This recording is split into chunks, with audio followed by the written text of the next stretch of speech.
Our board meeting this evening with Truth and Taxation public hearing. So I would ask the clerk to please call the roll. Trustee Kammerer? Present. Carbonaro? Here. Here. Cabrera? Here. Hopkins? Here. Rinke? Present. President Wallace. Here. With that, I'll turn it over to our village administrator, Paula. Thank you, Mayor. This public hearing is for the public input on the 2019 Village of Bartlett property tax levy.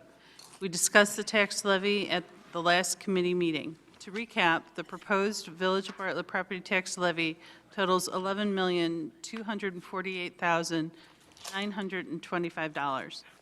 The general corporate levy is flat from the prior year.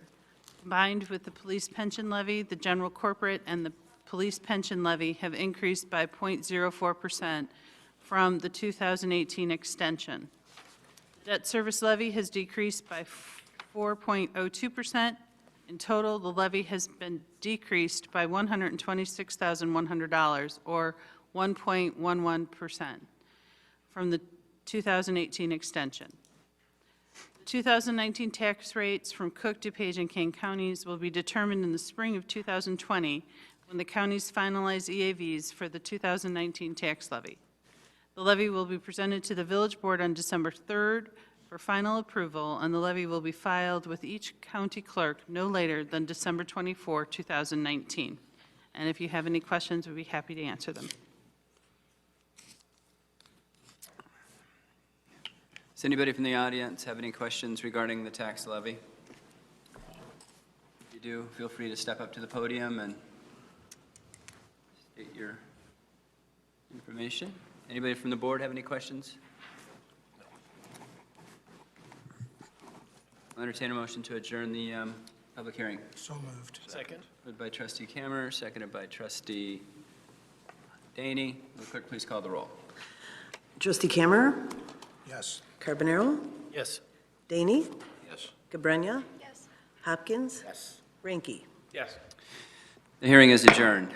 Once again, ladies and gentlemen, welcome to the Village of Bartlett Board meeting for November 5th, 2019. I call this meeting to order and ask the clerk to please call the roll. Trustee Kammerer? Here. Carbonaro? Here. Daney? Present. Cabrera? Here. Hopkins? Here. Rinke? Here. President Wallace. Here.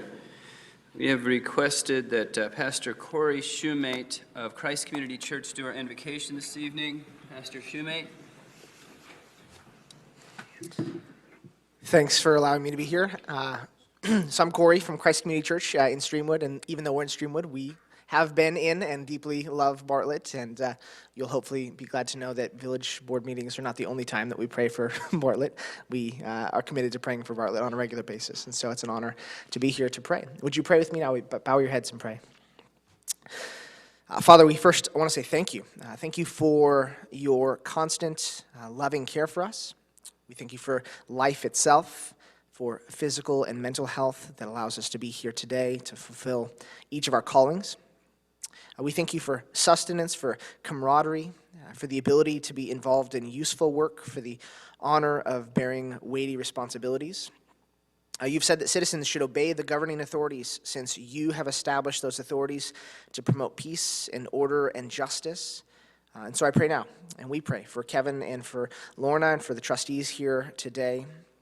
We ask that you would extend grace as they lead, that you would give them wisdom to govern amongst the conflicting interests and issues that we experience today, for a sense of welfare and of the true needs of the people under their care, a sincere thirst for justice, a confidence in what is good and right, the ability to work together in harmony, even when there is honest disagreement, and for personal peace in their lives and in joy in their task as they lead.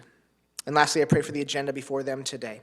Please give them an assurance of what would please you and what would benefit those who live and work in and around the village of Bartlett. We thank you. We pray these things in Jesus' name. Amen. Thank you, Pastor Shoemate. I pledge allegiance to the flag of the United States of America and to the republic for which it stands, one nation, under God, indivisible, with liberty and justice for all.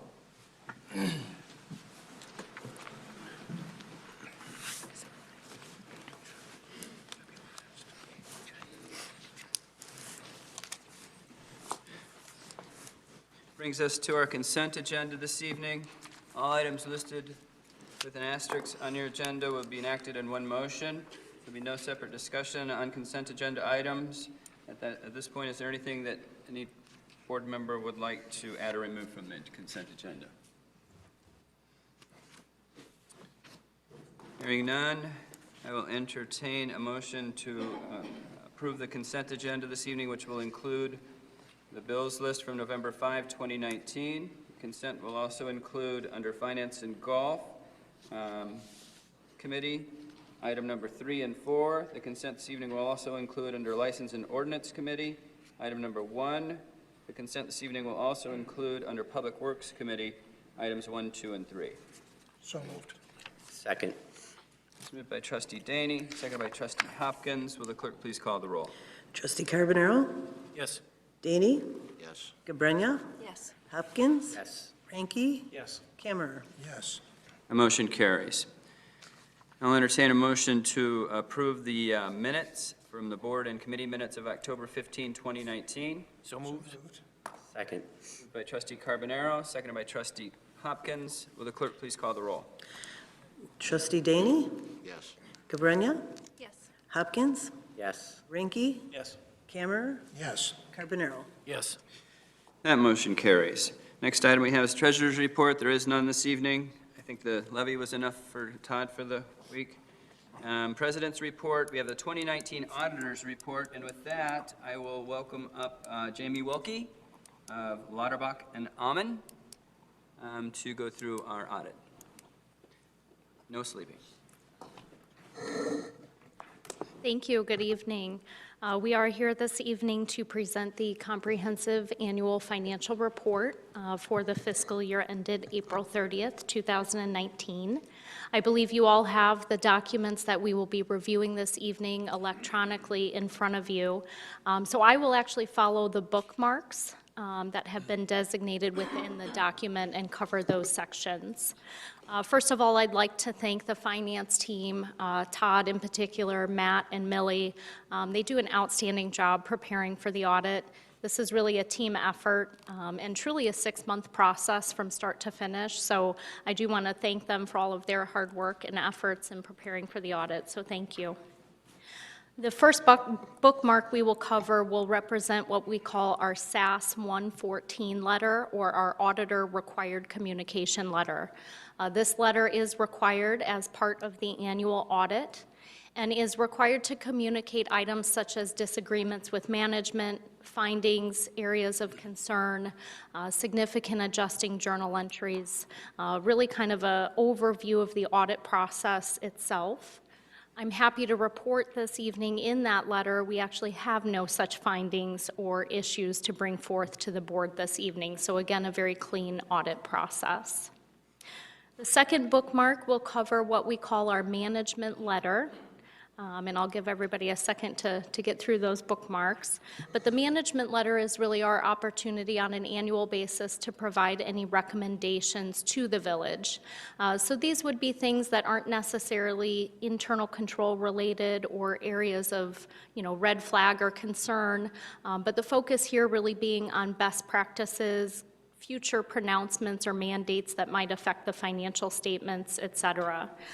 So we do have one new comment for this year covering the deficit within the water fund.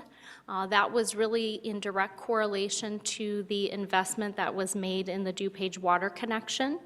And certainly there is a management response provided that, the goal being over time that we would recoup those dollars that were invested into the Michigan connection. There were also 2 prior recommendations that are provided in that management letter. Both were fully implemented, and so you'll simply find an update to those prior recommendations within that section.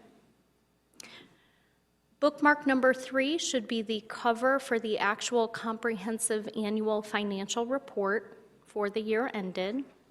And so I'll briefly go through a couple of the key sections within this document. It is a large document for any of you that have scrolled through the entire thing. It probably created a rather large agenda packet this evening. So my goal will be to kind of break down some of the key areas from the board's perspective tonight. So we'll start with our bookmark number 4, that being a copy of the Certificate of Achievement for Excellence in Financial Reporting. The certificate program is another independent third-party review of the annual audit and really represents the highest level reporting we can have for any government entity. There is about an 1.5 inch thick checklist that we have to go through with staff to make sure that the financial statements that are presented meet the criteria of that program. So you'll find a copy of last year's award. We have already submitted this year's audit to the program, obviously anticipating receipt of that award again for the current fiscal year. The next bookmark will be bookmark number 5, which represents the independent auditor's opinion. That is provided on pages 14 and 15 of the CAFR. And being that we had a clean audit process, we have issued a clean audit opinion, or what we call an unmodified opinion. That is the highest level that we can issue. Unmodified opinion indicates that there were no modifications that we were required to make or areas that we were required to point out in that audit opinion. And so certainly a clean audit opinion based on all of the hard work of staff here internally as well. Bookmark number 6 represents our management's discussion and analysis section. You'll find this on pages 16 through 28 of the CAFR. As I said, the document seems to be getting longer and longer as time goes on. So this section has become more and more important over time because it really represents the executive summary to the audit. As the title indicates, this section is prepared, in fact, by management. So really the focus here is very high-level discussion related to results for the fiscal year. You'll find discussions on budgetary comparison analysis, capital asset investments for the year, which was obviously of significance in this past fiscal year with the DuPage Water Commission as well as the police station investments that were made, as well as discussions on long-term debt activity. So really those financial highlights you can find in bullet points on page 16 of that MD&A. And I always encourage our boards to read that section in detail. You really will kind of get the executive level summary of the results for that fiscal year. Bookmark number 7 will take us all the way to page 102 of the document, which represents our budget to actual comparison schedule for the general fund. Obviously, the general fund is the village's largest and primary operating fund. You'll see here that the general fund did in fact exceed budgetary expectations for the year. Much of that coming on the revenue side. As with most of our municipal clients, we saw a rebounding of state shared revenues this past year. I think most communities budgeted conservatively, not knowing what the state of Illinois would do with those revenue streams, and we were kind of pleasantly surprised that most of them actually exceeded budgetary expectation. So that general fund balance at the end of the year is roughly a 46% reserve, or about 5.5 months of operational costs. And the very last section I want to point out in bookmark 8 represents our statistical section, starting on page 147 of the document.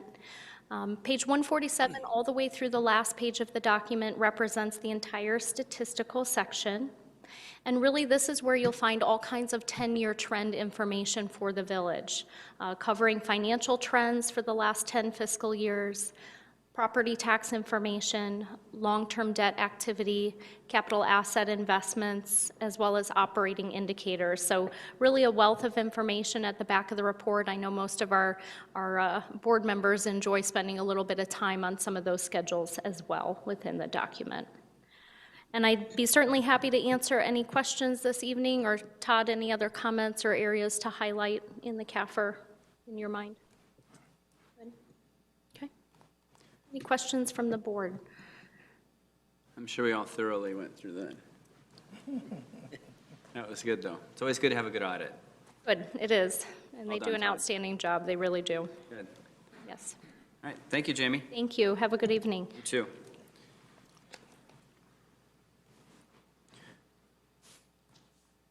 Any questions board has for staff? No questions, but on nights like tonight, I am very happy that we have the iPads before us. Otherwise, we would have 722 pages in packets. So it's a good night. Well, we changed audit companies 2 years ago, right? So I think the previous one only had like 102 pages. So I think Lauterbach has some stock in some type of paper company or something, I'm not sure. Yeah, it's government, they like more paper. Any other questions or issues with staff? Anybody who would like to address the board right now can step up to the podium. This is the town hall portion of our meeting. Please state your name and address for the record and attempt to keep your comments to 3 minutes.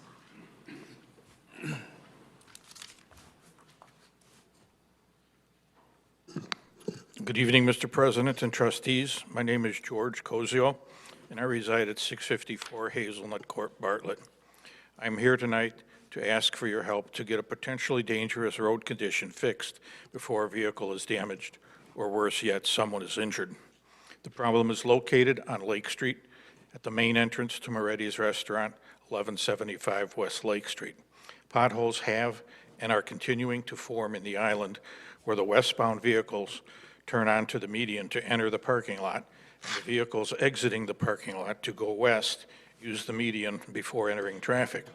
With the minimum speed limit of 45 miles per hour on Lake Street in the area, I'm concerned that a turning vehicle might encounter a tire blowout when attempting to exit the roadway at those speeds. Worse yet, traffic in either direction might lose control and enter into oncoming traffic. 3 weeks ago, I called State of Illinois IDOT District 1 Road Maintenance to report the problem. I haven't seen anything done to correct the problem. I haven't seen anyone I would hate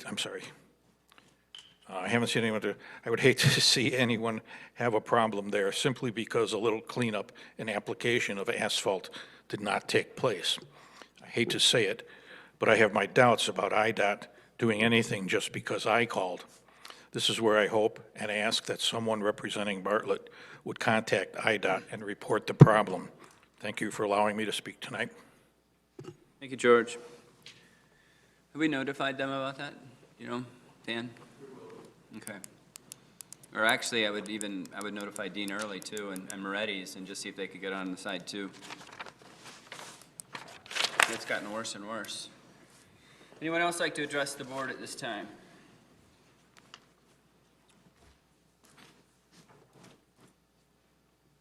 My name is Jay Langfelder of 1665 Penny Lane, Bartlett, Illinois.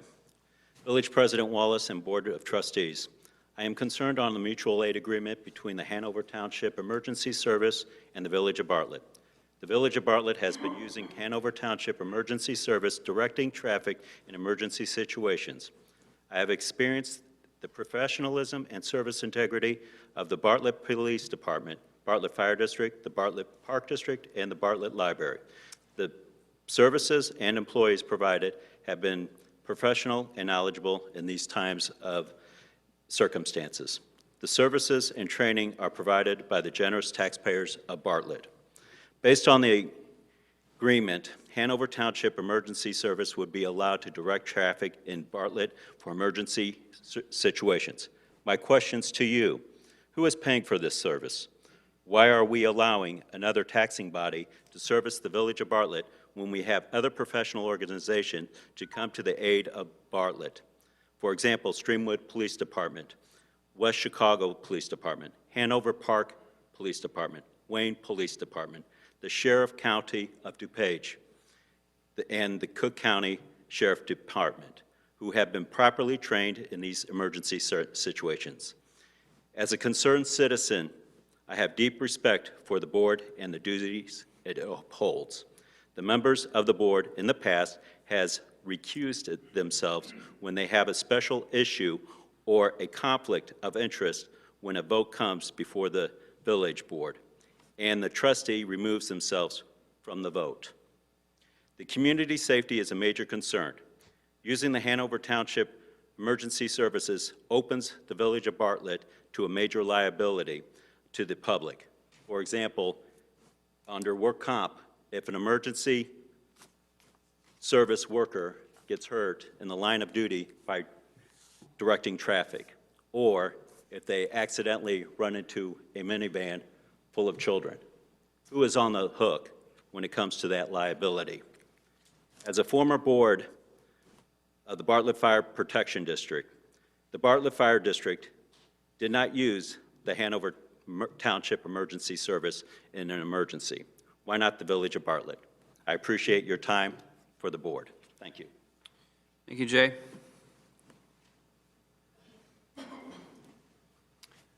Anyone else like to address the board at this time? Hearing none, we'll move into the standing committee reports this evening. Wait a second. Questions and answers. Oh, you were waiting. That was before town hall, but I'll let you go now, Trustee Daney. Thank you very much. I know you've been holding that, just waiting. I know, and I've checked this, double-checked it more than once. Like to just make an announcement. We have a special person here tonight, Jeffrey Callis. He's his anniversary.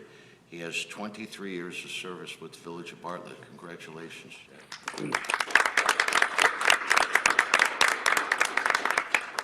And we're not having cake and coffee afterwards, but we do have some birthdays. We have Chris Hostetler. He's the 13th of November. Tony Fraden, 18th of November. Brian Goralski, the 20th of November. And Sam Hughes, also the 20th of November. Congratulations, guys. Brian, I thought you quit having birthdays. Yeah.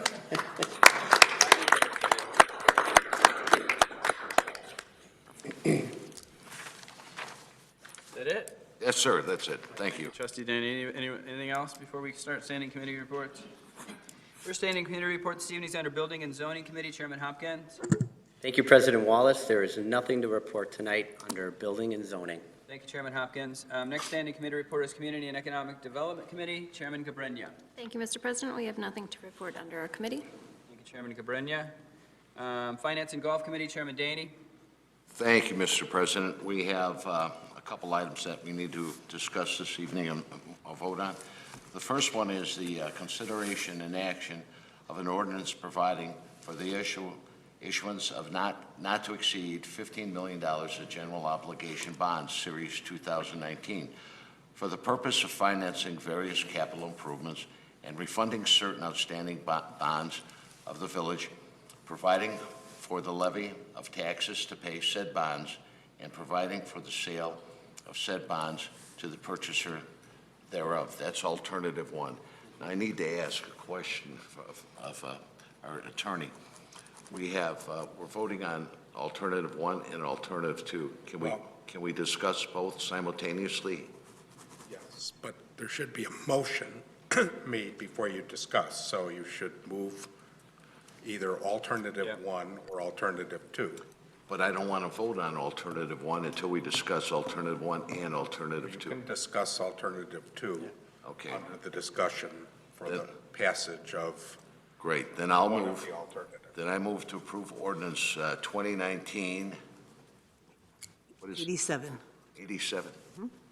2019-87, an ordinance providing for the issuance of not to exceed $15 million general obligation bonds, Series 2019, of the Village of Bartlett, DuPage, Cook, and Kane Counties, Illinois, for the purpose of financing various capital improvements and refunding certain outstanding general obligation bonds, providing for the levy and collection of a direct annual tax sufficient for the payment of the principal of and interest on said bonds, and providing for the sale of said bonds to the purchaser thereof.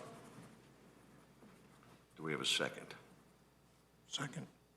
Moved by Trustee Daney, seconded by Trustee Kammerer. I'm sure we have some discussion. Well, I'd like to introduce alternative two at this point. No? I don't think that's necessary, Ray. Okay. No. Talk about it. Why don't we have, Todd, do you want to highlight As part that? of this discussion, it's fair, to talk about that alternative, if you like. Can you highlight the issues again, real quick? Yeah, the Refund and everything? sure. Wait a second. It doesn't make sense to me. Well, Ray, let me just explain. All right. You can't have two motions for two competing things. So the first is this one. Well, I actually But didn't. we're going to discuss both options under this motion, okay? And if everybody likes this If everybody motion, we likes don't the have to make first another motion and it passes, then we don't vote on the second one. Right. If you don't like the first option, you can vote no and it doesn't pass, and then you can move to approve of the second. Well, can I at least introduce alternative two? He's going to discuss it. All right, go ahead. Thank you. The first alternative, number one here, is to issue bonds not to exceed $15 million in par value. The purpose of the bonds would be to finance the Devon Avenue Excess Flow Facility. The estimated cost was $8,429,000. That's the project that we discussed at the committee back in July. Dan presented three alternatives. He's been working with the MWRD, and that was the project that was determined to be the best route to go. Also included in the $50 million is refunding the 2009 general obligation bonds, and the current par value, $5,695,000. So that would be refunding the last 10 years, 2009 bonds. That would be an estimated savings, $480,000, with rates that we used back a couple months ago. Since our last discussion, have they even dropped further? There she is. Yeah, I'm going to let Delana talk about the rates. Thank you. I would guess maybe. Good evening. So in your board packets, there is a hypothetical refunding illustration that shows debt service savings of about $530,000. This was actually ran when rates hit an all-time low in August. Since then, we've seen about a 10 to 30 basis point increase in rates on the short end of the curve, which is where your refunding maturities fall. It's been a little bit tighter, but we're probably looking at savings of around $400,000 gross, but present value that's still very attractive and well above the GFOA recommended threshold. So you were correct when you were warning us that if you wait too long. Todd, you must know finance pretty well. Does anybody else have any other questions or issues with this? I appreciate staff meeting with me, and Dan, I know you answered a lot of questions that I had. I don't necessarily agree with the direction we're going. I think that our sewers have aged quite a bit over the years. I'm going to vote no on this ordinance, and I'm going to introduce some documents into the minutes that I obtained from MWRD. I encourage my fellow board members to review those documents, learn about the sewer, and I think my discussions will happen when we review our rates. And when do you think that will be, Paula? Yeah, during the budget season, probably March is when we review the rates. That'd be when I'll probably talk more about these documents, so. They're fun. They're from 1984. 1984, so. Does anyone else have any issues or objections to the current motion? You'll forward those documents along to us? Yeah, they're all. 84 or not, I'd like to see what we're talking about here. Thanks. Yep. Baby emergency study. Yeah. Yeah. Talk about. Yeah. I went through them, and there wasn't anything in there that would change the way that I feel about what we're doing now, primarily with the rate environment and everything else involved. But you guys will get a chance to read through them before budgeting, and then what we're talking about is equitable funding. So, if there isn't any other discussion or questions, would the clerk please call the roll? Trustee Cabrera? Yes. Hopkins? No. Ranky? Yes. Kammer? Yes. Carbonaro? Yes. Daney? Yes. That motion carries. Hey, Mr. President, now we have alternative 2. No. No, wait, this is a joke. I want to get another $6.5 million. No. Just as a side note, I would just Includes everything. commend Trustee Hopkins on digging into the details with some of the old stuff that was supposed to happen in the village, which we'll be discussing further. Has nothing to do with what we had any control over, but is that it for you? Mr. Chairman President, Daney? that concludes everything we have on the agenda for this evening. Thank you, Chairman Daney. Next item we have is License and Ordinance Committee, Chairman Ranky. Thank you, Mr. President. The executive session minutes were handled on consent, and we have nothing further. Thank you, Chairman Ranky. Police and Health Committee, Chairman Carbonaro. Thank you, Mr. President. We have one item on the agenda. It is the resolution approving an intergovernment mutual aid agreement between the Village of Bartlett Police Department and Hanover Township Emergency Services Department. I would like to approve this ordinance. Make a motion? Yeah, I'd like to make a motion to approve this ordinance, which is 20-88. 2019-88. It's a resolution approving of the mutual aid agreement. What is that? Before we open this up for discussion, I think I would like to have the chief address some of the insurance and liability questions that we had. How would we be covered as the Village of Bartlett? Would this be an additional problem for us? It seems to be a main concern. Sure. So I think that was one of Trustee Ranky's concerns when we had been talking about this, and one of the reasons why we sought out a mutual aid agreement. So in the mutual aid agreement, it covers insurance. They have to maintain their own insurance, and it also covers indemnification. So I think we're covered from that standpoint. Okay, thank you. Is there any other discussion? Yeah, so Chief, are we assured that in a situation where maybe one of the Hanover Township workers would be injured, that the village is completely not liable for that? Well, I think it's, unless it's a negligent or willful or wanton act on our part that causes that injury, I think that their insurance would cover that. Would that be right, Brian?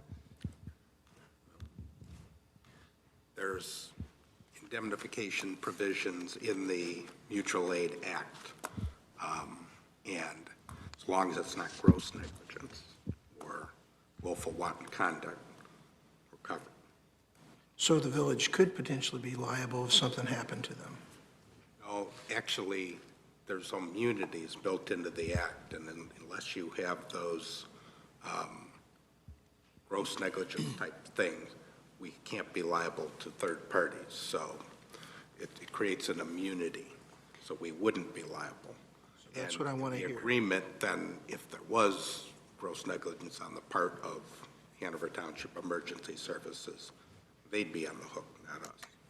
There was no. I care about them. I mean, I do care about them. We won't be. But that's what I want to know. I want to make sure that the village would not be liable in any way for bringing on the Hanover Township services. Well, we have to, we're limiting what they can do.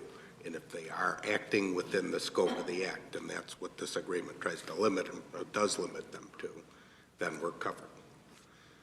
They do certain things like directing traffic outside of the township, where I believe it becomes questionable that they have those same immunities. So this agreement does not allow for that type of activity. So would they be doing those type of activities?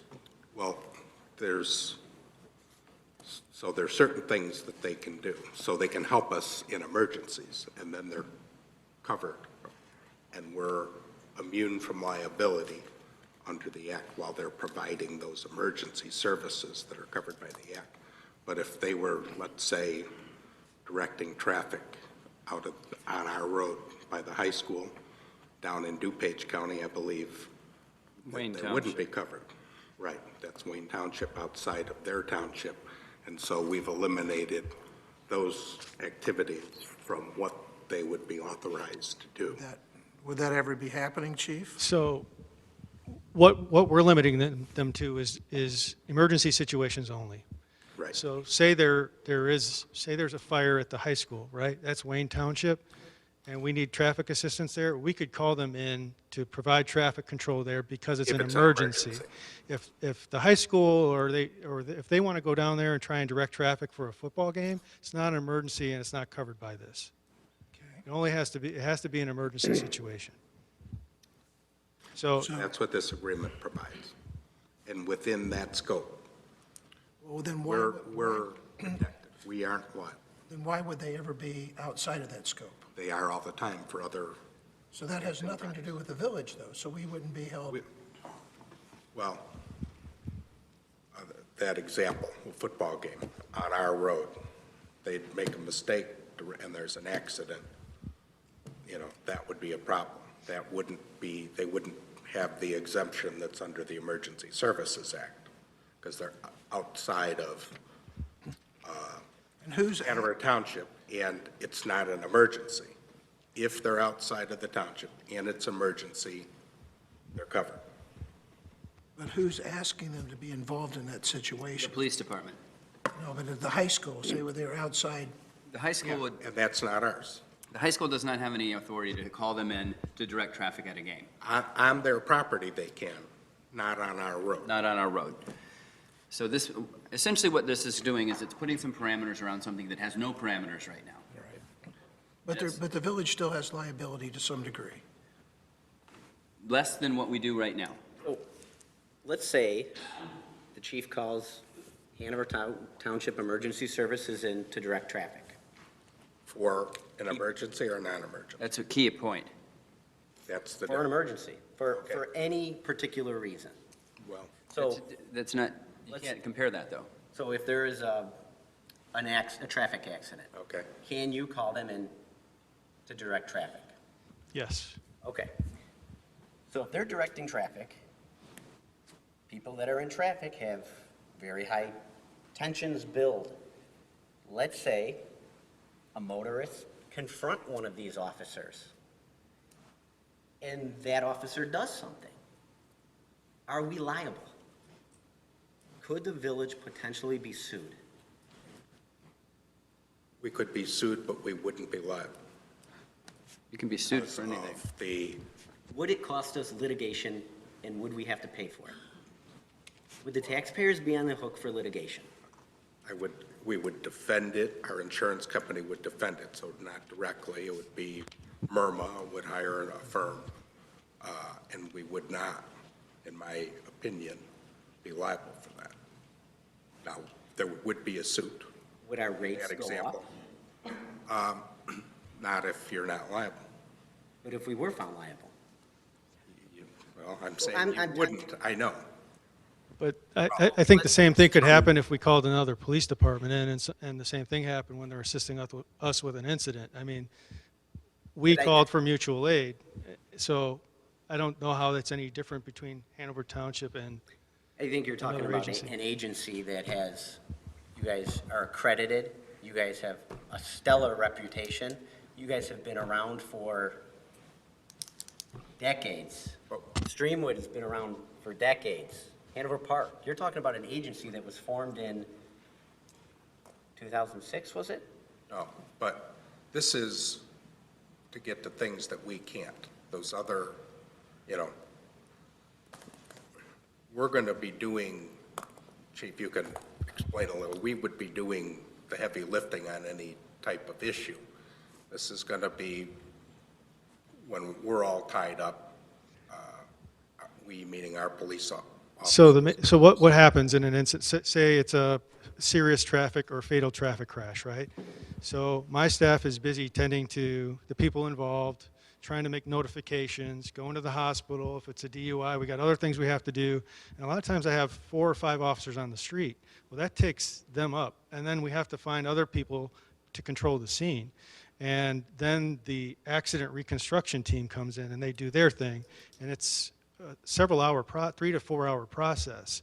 So if I have to staff it, then I have to call people in, and we're paying overtime, or I'm calling for mutual aid from another agency who's likely Elgin, Streamwood, Hanover Park, who all use Hanover Township in their own town.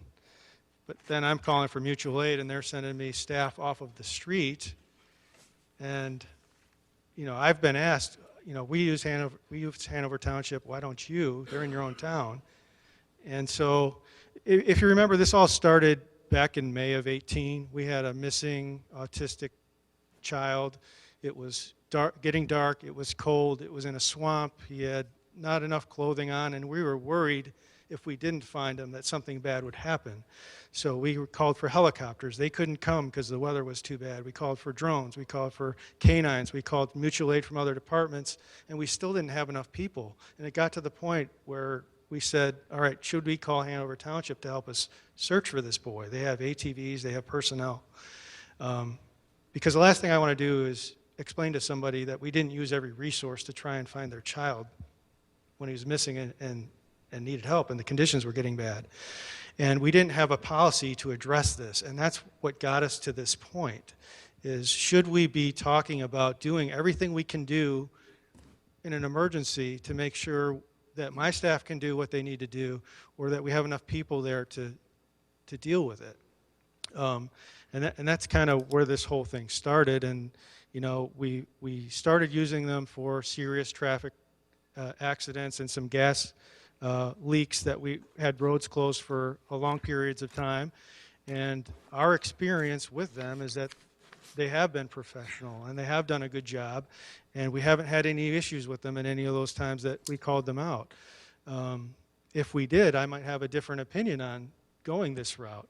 And then it got to the point where, you know, we wanted to limit them only to emergency situations. I made a draft of a policy of what we would use them for, what we would not use them for. And then we also created this mutual aid agreement, which takes care of some of the insurance and indemnification things that you're concerned about. So that's kind of the history of where this started. And that's why we're at this point. And I wouldn't be asking for this if I didn't think that it benefits the village and helps my staff do what they need to do when these incidents happen. I will add that Trustee Rinke raised, you know, there was this informal arrangement as to how it was working. And the mutual aid statute, I would agree with him that it would require a mutual aid agreement, and that's what this is, and that's what provides those immunities. So if you want to have the agreement that spells those things out, and you fall within the immunities under the Act.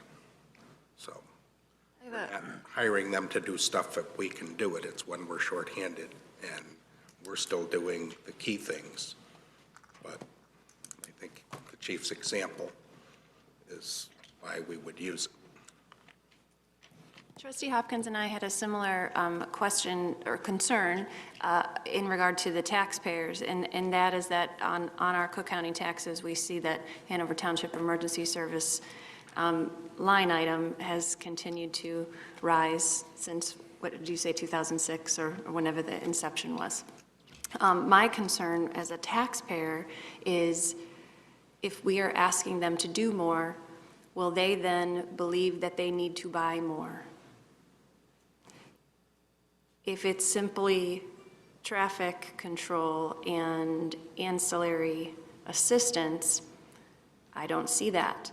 If they are then told that in the case of an emergency, it's every man in, every woman in, every piece of equipment in, does that then give them the inspiration to buy a drone and do other things that we already have that are already, then that become redundant? Trustee Gabrinia, I would not want to speak on behalf of another taxing district and whether or not they would raise their That's not. rate. But I would point to our order that the chief has laid out, very specifically limiting, we're making requests for emergency, for traffic, after a certain time period. Chief, you maybe want to elaborate a little bit about the order? Yeah, sure. So we have a mutual aid order, and I created a specific section just for Hanover Township Emergency Services. This is a draft. It's all based on whether or not this would pass tonight. But what I limited it to was the following emergency situations: assist with traffic control for serious crashes, gas leaks, downed wires, etc., when roads are expected to be closed for extended periods of time. So we wouldn't be calling them out for every traffic crash. It's only when the roadways would be shut down for a long period of time. To assist with a search for a missing person, like the situation I described, or assist with a natural disaster. In the event an emergency or natural disaster requires extra equipment, we can contact them to request equipment that will aid our response to the emergency or natural disaster. Types of equipment that they already have that could be requested include lights, pumps, generators, all-terrain vehicles, etc. We will not be contacting them to assist with traffic control or assistance at community events because we feel it falls outside of the Emergency Management Act. Use of Hanover Township emergency services is limited to emergency situations only. In the event of an emergency or natural disaster where they're requested to provide assistance, Hanover Township Emergency Services will assume a support role to the police department. The police department and Bartlett Fire Protection District, if unified command is established, will remain all operational logistical control.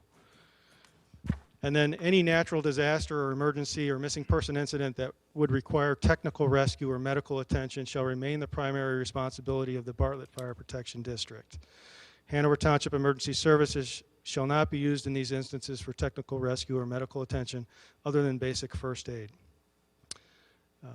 And then in the event of an emergency or natural disaster that requires evacuation and or door-to-door notification of residents, these responsibilities will be handled by law enforcement or fire personnel only. They won't be used to go door-to-door to evacuate residents. So I thought doing that hopefully address some of the concerns that Trustee Gabrenia had. And I think it really limits our use to specific emergency situations and even relegates them to a support role and where we maintain operational and logistical control as well as the fire district. Thank you, Chief. I wanted to ask you, if you have to call in Streamwood, Hanover Park, another community, and they have to respond, we have to pay for those services, correct? No, we don't. Okay, well, these people are not getting paid either. And I think that the benefits that you've explained to us this evening far outweighs any of the risks that may be involved. And I think about, if we're talking about the cost, typically if you had to hire another police officer or two police officers, this is a service that works in a number of different communities. And I'm not sure how many, but I know that they're involved in a number of different communities, and they've operated in these communities successfully. There hasn't been any liability. And if you try and build it 100% so there is no liability, I don't think that's possible. We could walk outside right now and end up in a situation where we're sued. You know, you just can't make it 100%. But if the chief is asking for some assistance, I think it's the responsibility of our board to trust in his judgment and believe what he's telling us and approve this, this mutual agreement. I have one final question. If the chief calls and has them come out to an accident scene and the individual from Hanover Township lights a flare, burns his hand, which department is he working for that workman's comp? In that instance, it would be ours. All of their Hear that answer. I think, I believe in that instance, it would be ours. But that could happen to it's anyone. covered by insurance. But all of their staff except the director are volunteers. So are volunteers covered by workers' They comp? don't have any workman's comp. Well, I think that's all the more They'd be on a reason. payroll to collect workman's comp. It's true. There's no workman's comp involved in anything like that. It's not a workman's comp question. There would- No, it'd be a liability. It'd be a law, just like anything else, a lawsuit.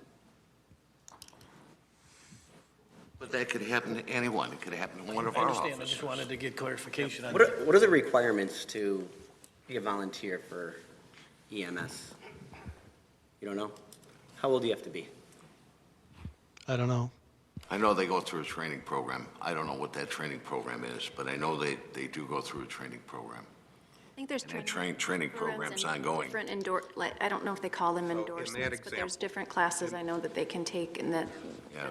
I've heard from people over there that they can do for different things. So the agreement, here's some of the language of the statute, but there's an indemnification agreement. And each party waives their claims against the other party for personal injury. So the township couldn't come after us in that injury unless it was gross negligence or willful misconduct, the guy burning his hand. That is not, in that example, the case. There would be no liability on our part in that situation. Trying to split hairs, just trying to get But clarity. you could think of facts where somebody was grossly negligent, but it's not our gross negligence, it's probably the officer who hurt himself, and then that's not our issue. Let's wrap this up. Chief, I have not seen your draft order. Obviously, you're still working on it, but one concern I have, and obviously I had a concern about our relationship with Hanover Township and the potential for liability.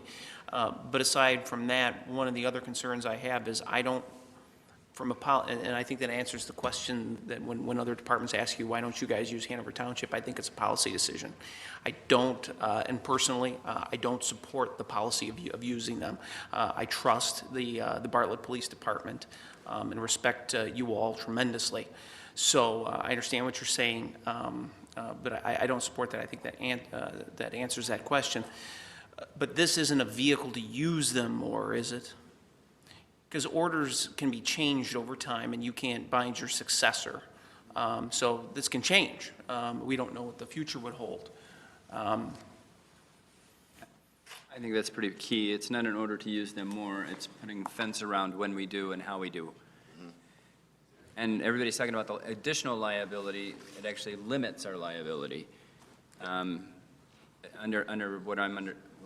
what I'm understanding with this. And I can tell you one thing for certain, as crazy as our world is right now, if all hell breaks loose at the high school or one of the churches around here, it's going to be all hands on deck, and you're going to want to have some additional bodies somewhere, other than just volunteers off the street. That's what we're trying to get to. It's for disasters and emergencies. We don't want to be using it for our convenience, traffic control. And that's one of my the whole fundamental point, and concerns. that's the reason for the agreement. And I would argue the Cook County, Hanover Township trustees are probably seeing that increase because of Streamwood, Hanover Park, and the other townships that are, or the other villages that are using them heavier. I think therein lies the problem. Yeah. Yeah. More people use That them. was more my comment, not to ask either of you to defend what will they want to purchase, but will our desire to utilize their services more potentially result in them needing to fund themselves to a greater level, not asking. Not our use of them. I think But I think that's a great point, because It it's is a monitoring factor. But we This can't board control sees the that other. price continually going up, then we rip that agreement up and say, hey, we're done. You know, we're not going to use it anymore, because we don't want to add to the cost of what they're doing. I think by using them, I think we're doing that. But I think the way we're using them, we wouldn't be, because they have what they have already. Yeah. And there's nothing that our limited use would cause them to increase equipment or manpower because of our limited Chief, is it a use. fair statement? That was Start my adding all question. the other Yeah. people You using said them, it I'm much not more gonna disagree. eloquently than that's exactly what was my point. Would you say this is this agreement is to increase the use or to legitimize the use? I think it's to legitimize the Yeah. use. I mean, we have a lot of traffic crashes in town. I think I presented you at the last committee meeting how many times we used them over the last year. It was Very pretty few. limited. And that's the way I intend to keep it. We're only going to call them out when we absolutely need to use them, not just for, like I said earlier, every traffic crash that happens. It's going to be when a road has to be shut down, it has to be shut down for a while, and my staff has other things that they have to do and still continue to answer calls and not have to worry about standing out and directing traffic for hours. I think we beat it. We need a motion, an actual motion. At this time, I would like to put a motion on the floor to move this forward, or? To approve the resolution, which would approve of the mutual aid agreement. Okay. approve the mutual aid agreement. Resolution number 20 dash 2019-88. 88, 2019-88. Need a second. I'll second that. moved by trustee Carbonaro, seconded by trustee Daney. Is there any other additional discussion? The clerk, please call the roll. Trustee Carbonaro? Yes. Daney? Yes. Cabrera? Yes. Hopkins? No. Ranky? No. Camera? Yes. That motion carries. 4-2. And that is all we have, Mr. President. Thank you, Chairman Carbonaro. Public Works Committee, Chairman Camera. Thank you, Mr. President. All the things we had on the agenda tonight were covered under the consent agenda. Thank you, Chairman Camera. You might want to get that cold I'm checked working on out. it. It's Holy not cow. cold. It's chronic laryngitis. Is there any new business that anyone would like to discuss? I'm sure with 93.9 playing Christmas music now, we want to know what's going on with those Christmas lights, Dan. Funny you should ask. They actually started hanging lights today. There you go. They were out at the Depot Museum, starting to put it up in the trees. They'll be out again tomorrow. They weren't sure if they'd be done tomorrow or not, but they should be done this week. And the question is when to turn them on, but we can figure that out. Simultaneously with the tree lighting? The next snow, which might be tonight. Yeah. Anything else? Any questions that anyone has at this point? We'll be moving directly into the committee of the whole meeting. With that, I will entertain a motion to adjourn. So moved. Second. Moved by trustee Cameron, seconded by trustee Hopkins. Will the clerk please call the roll? Trustee Hopkins? Yes. Ranky? Yes. Camera? Yes. Carbonaro? Yes. Daney? Cabrera? Yes.